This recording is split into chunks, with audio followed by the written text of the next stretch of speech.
आप सभी को जय हिंद। ये हमारा ज्योग्राफी का पहला क्लास है और यहाँ पर हम बात करेंगे भारत के बारे में। भारत को एक दृष्टि में देखेंगे, मतलब भारत के जो कुछ फैक्चुअल जानकारी है, कुछ फैक्ट हैं जो हमें पता होनी चाहिए, उसको हम बिल्कुल एक दृष्टि में यहाँ पर देखने की कोशिश करेंगे। एक बार देख करके बस याद हो जाए ऐसा कुछ है ना, इम्पोर्टेंट चीज़ जो है यहाँ हम देखने की कोशिश करेंगे। सबसे पहले हम बात करते हैं भारत के पड़ोसी देशों के बारे में।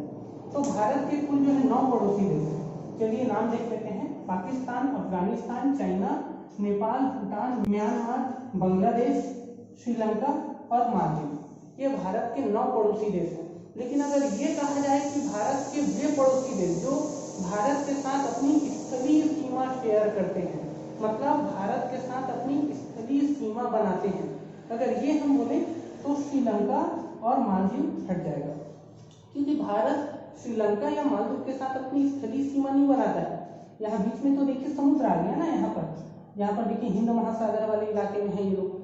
अगर हम भारत की स्थलीय सीमा की बात करें तो ये पाकिस्तान के साथ, अफगानिस्तान, चाइना, नेपाल, भूटान, बांग्लादेश और म्यांमार के साथ बनाता है अपनी स्थलीय सीमा। क्लियर है। अगर हम सीमा की लंबाई की बात करें तो हमारे यहाँ भारत में जो है 2 प्रकार की सीमा पाई जाती है, एक स्थलीय सीमा और एक ये देख सकते हैं आप जलीय सीमा। 2 प्रकार की सीमा है ना, स्थलीय सीमा और जलीय सीमा। अगर हम केवल स्थलीय सीमा की बात करें, जो आप यहाँ पर देख पा रहे हैं, तो स्थलीय सीमा की लंबाई हमारे यहाँ है भारत में 15,200 किलोमीटर। ये हमारे यहाँ की स्थलीय सीमा की लंबाई है। अगर हम जलीय सीमा की बात करें, देखिए स्थलीय सीमा गुजरात से ऊपर से होते हुए वेस्ट बंगाल तक है, और जलीय सीमा की बात करें तो गुजरात से ऐसा नीचे से होते हुए ये भी वेस्ट बंगाल तक है। तो आप ध्यान रखिएगा, स्थलीय सीमा गुजरात से है, गुजरात से वेस्ट बंगाल तक, और हमारी जलीय सीमा जो है ये भी गुजरात से वेस्ट बंगाल तक है। ठीक है। अगर हम जलीय सीमा की बात करें तो ये जलीय सीमा की लंबाई है 6,100 किलोमीटर। क्लियर है, 6,100 किलोमीटर।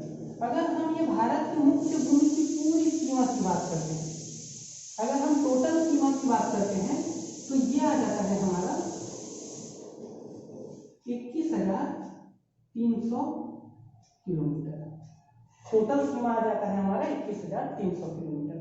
अब यहाँ पर देखिए हमने तो इनको छोड़ ही दिया, अंडमान निकोबार, लक्षद्वीप, दमन एवं दीव, ये भी तो भारत के क्षेत्र में आते हैं, है ना। और ये जो है जलीय सीमा बनाते हैं, स्थलीय सीमा नहीं, कि जलीय सीमा बनाते हैं, क्योंकि एक आइलैंड है। तो इनकी भी जो सीमा की लंबाई है वो भी हमें यहाँ पर मेंशन करना चाहिए, जलीय सीमा में ऐड होगा वो। तो देखिए जो द्वीप है, ये द्वीपों की सीमा है 1416.6 किलोमीटर। अगर हम केवल द्वीपों की बात करें तो ये द्वीप अपनी सीमा बनाते हैं 1416.6 किलोमीटर का। और अगर हम जलीय सीमा ओवरऑल बात करते हैं, मुख्य भूमि और ये द्वीपों का, टोटल पूरे भारत के अगर हम जलीय सीमा की बात करें तो ये दोनों को आपको ऐड कर देना होगा, और ये आ जाएगा आपका 7,516.6 किलोमीटर। क्लियर है। तो ये है हमारा टोटल जलीय सीमा, ये है हमारा टोटल स्थलीय सीमा 15,200। और केवल भारत की मुख्य भूमि की अगर हम जलीय सीमा की बात करें तो ये है 6,100। और भारत की पूरी सीमा, जलीय सीमा और स्थलीय सीमा अगर हम बोलते हैं तो वो है 21,300। और अगर हम द्वीपों को भी उसमें मेंशन कर दें, जो द्वीप के 1416.6 हैं, अगर हम इसको भी मेंशन कर देते हैं तो ये हो जाता है 22,716.6 किलोमीटर। तो भारत की पूरी सीमा स्थलीय, जलीय और द्वीपों को मिला करके टोटल सीमा हो जाती है 22,716 किलोमीटर। तो ये है भारत की सीमा रेखा। ओके, अब हम बात करते हैं भारत की लंबाई और चौड़ाई की। भारत की आखिर ये लंबाई कितनी है और चौड़ाई कितनी है। अगर हम लंबाई की बात करें तो भारत का बिल्कुल उत्तरी बिंदु यहाँ पर है, जिसको हम बोलते हैं इंदिरा कोल, और भारत का दक्षिणी बिंदु यहाँ पर है, जिसको हम बोलते हैं कन्याकुमारी। कन्याकुमारी के पास कैमोरिन नाम का एक जगह है वो। ठीक है। और यहाँ से यहाँ तक की दूरी अगर हमें पता चल जाए तो यही क्या होगा, हमारा भारत का लंबाई होगा। और ये दूरी है 3214 किलोमीटर। 3214 किलोमीटर मतलब 3214 किलोमीटर भारत की लंबाई है। 3214 किलोमीटर। नंबर आप याद रखिएगा 3214, भारत की लंबाई 3214। ओके। अगर हम भारत की चौड़ाई बोले तो भारत की चौड़ाई यहाँ पर देखिए द्वारका, हाँ द्वारका में सरक्रिक नाम का एक जगह है, तो द्वारका से लेकर के बिल्कुल आप चले जाइए अरुणाचल प्रदेश। अरुणाचल प्रदेश में यहाँ पर किबिथु नाम का जगह है, किबिथु। ठीक है, तो द्वारका के सरक्रिक से लेकर के किबिथु के बीच की दूरी अगर हमें पता चल जाए ना, क्योंकि ये जो है भारत का बिल्कुल पश्चिमी बिंदु है। द्वारका का जो सर्किट है वो भारत का बिल्कुल पश्चिमी बिंदु है, और वो जो किबिथु है वो भारत का बिल्कुल पूर्वी बिंदु है। और ये डिस्टेंस है हमारा 2933 मतलब 2933 किलोमीटर। तो भारत की लंबाई कितनी हो गई? 3214 भारत की लंबाई है और 2933 भारत की चौड़ाई है ना। 3214 3214 किलोमीटर लंबाई, 2933 मतलब 2933 किलोमीटर भारत की चौड़ाई। क्लियर है? अब हम भारत के क्षेत्रफल की बात करते हैं। ये पूरे भारत का क्षेत्रफल, तो भारत का क्षेत्रफल है, यहां लिख देता हूं, 32,87,263 वर्ग किलोमीटर। 32,87,263 वर्ग किलोमीटर। आप इसको याद रखिएगा, 32,87,263 भारत का क्षेत्रफल। आप कैसे याद रखेंगे? 32,87,263। क्लियर? चलिए, ये हमने इतनी सारी जानकारी ले ली।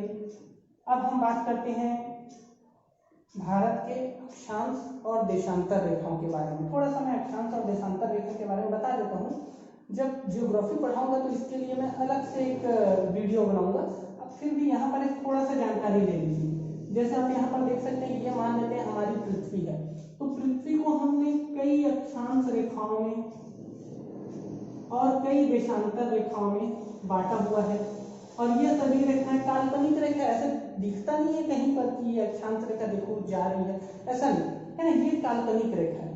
तो हमने पृथ्वी को कई अक्षांश रेखाओं में, कई देशांतर रेखाओं में बांटा हुआ है।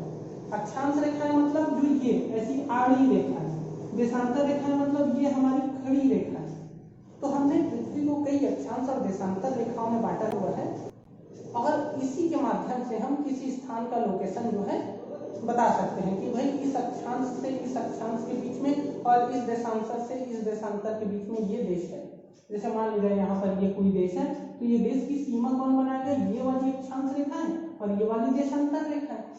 तो वैसे ही भारत में भी कोई अक्षांश रेखा इसको टच करती होगी और कोई अक्षांश रेखा इसको टच करती होगी, और वैसे ही कोई देशांतर रेखा भी होगा जो इसको टच करता होगा और कोई देशांतर रेखा इसको टच करता होगा। तो वो कौन सी डिग्री की रेखा है ना, इन रेखाओं को डिग्री से मेजर करते हैं। तो आप ध्यान रखिएगा, भारत का जो दक्षिणतम बिंदु को टच करने वाला जो हमारा अक्षांश रेखा है वो है 8 डिग्री 4 मिनट। देखिए भारत के दक्षिणतम बिंदु को अगर टच करना है तो ऐसे टच करना होगा ना, ऐसा नहीं कर सकते हम। तो देशांतर रेखा जो होगा भारत के दक्षिणतम बिंदु को थोड़ी टच करेगा, ये रेखा टच करेगी जो ऐसे जाती है। मतलब भारत के दक्षिणतम बिंदु और उत्तरी बिंदु में हम अक्षांश रेखाओं को देखेंगे, और पश्चिमी बिंदु और पूर्वी बिंदु में हम देशांतर रेखाओं को देखेंगे। पश्चिमी बिंदु को वही टच करेगा जो ऐसा सीधा जाएगा, तो ये देशांतर रेखा, और यहाँ पर हम देशांतर रेखा, और यहाँ पर अक्षांश, और यहाँ पर जो है हम अक्षांश की बात करेंगे। ओके, तो भारत का जो दक्षिणतम बिंदु है, जिसको हम इंदिरा कोल कहते हैं, जिसको हम कन्याकुमारी का कैमोरिन वाला जगह बोलते हैं, वो जो क्षेत्र है वो 8 डिग्री 4 मिनट की जो हमारी अक्षांश रेखा है उससे होकर के गुजरती है। अगर हम बिल्कुल उत्तरी बिंदु की बात करें तो ये 37 डिग्री 6 मिनट की जो हमारी अक्षांश रेखा है उससे होकर के गुजरती है। यहाँ पर ये देखिए 36 लिखा हुआ है, ये 36 यहाँ से जा रहा है, तो थोड़ा सा ऊपर और हो जाएगा तो ये 37 डिग्री 6 मिनट 37 डिग्री 6 मिनट की जो हमारी अक्षांश रेखा है ये इंदिरा कोल वाले जो हमारा पॉइंट है उसको टच करती है। तो आप ध्यान रखिएगा, नीचे में 8 डिग्री 4 मिनट और ऊपर में 37 डिग्री 6 मिनट। ठीक है, 37 डिग्री 6 मिनट। अगर हम इस देशांतर रेखा की बात करें कि ये बिल्कुल यहाँ पर जो हमारा सर्क्रिक नाम का जो क्षेत्र है वहां पर से कौन सी देशांतर रेखा होकर के गुजरती है। तो यहाँ से जो देशांतर रेखा होकर के गुजरती है वो है 68 डिग्री 60 मिनट की देशांतर रेखा। 68 डिग्री 60 मिनट की जो देशांतर रेखा है वो यहाँ से होकर के गुजरती है।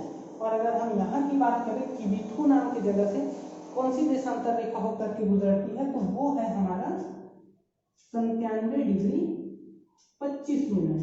ठीक है, जब अक्षांश और देशांतर रेखा वाला जब मैं वीडियो बनाऊंगा तो वहां पर मैं इन डिग्री, मिनट, अक्षांश और देशांतर इन सभी को हम बहुत अच्छे से चर्चा करेंगे। चलिए, ये हमने अक्षांश और देशांतर के बारे में भी हमने जानकारी ले ली। ठीक है, अब हम बात करते हैं कि वो कौन सा राज्य है जो कि सबसे लंबा स्थलीय सीमा बनाता है। तो ये है हमारा वेस्ट बंगाल। वेस्ट बंगाल, यहाँ पर आपको लग रहा होगा देखिए राजस्थान बड़ा है तो ये सबसे बड़ा सीमा बना रहा है, लेकिन यहाँ देखिए वेस्ट बंगाल भले छोटा है लेकिन कटी कटी सीमा है ना। अगर कोई सीमा ऐसा जा रही है तो वो छोटी होगी, अगर जिग जैग अगर जा रही है ना, उबड़ खाबड़ रास्ते से जिग जैग अगर जा रही है तो ये बड़ी होगी फिर तो यही कंडीशन यहाँ पर है। भले ये छोटा दिख रहा है लेकिन जिग जैग है ये, इस कारण वेस्ट बंगाल की जो सीमा है वेस्ट बंगाल का है, ये सबसे लंबी स्थलीय सीमा बनाती है।